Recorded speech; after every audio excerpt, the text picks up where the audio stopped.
xem sao đi. Được, để tôi đi.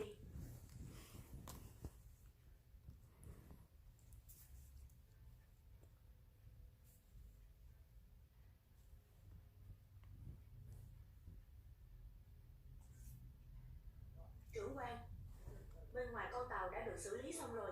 Tốt lắm.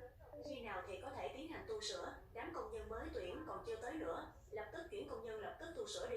Rõ, tôi muốn nhìn thấy con tàu cá bay này có thể xuống nước trong khoảng thời gian Oh, ngắn turn nhất có off thể. again. Thuộc hạ sẽ cho cố gắng hết sức. Tàu cá bay phát hiện ra bí mật của xưởng tàu Ninh Hải.